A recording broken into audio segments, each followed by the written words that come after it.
We run a suckler herd here made up of 3 pedigree breeds, Limousin, and we go under the name of Dromanig Limousins, and the Herefords and Angus then are called Doubletree.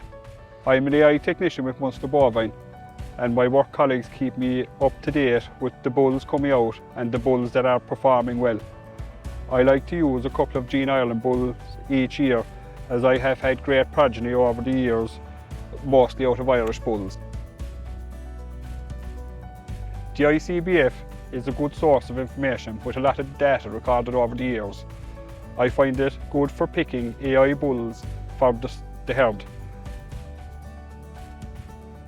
I would look at the cow star rating and find a couple of bulls suited to each individual cow before the breeding season starts.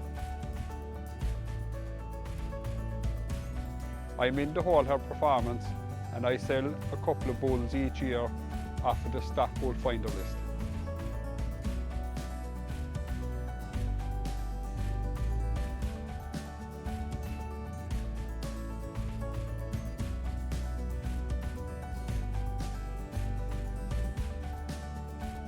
This is my son Jason here, and he's a great help on the farm. This cow he's standing beside has had 16 alive calves. She calved down at 24 months. Her average calving interval is 354 days. She's due her 17 calf shot there.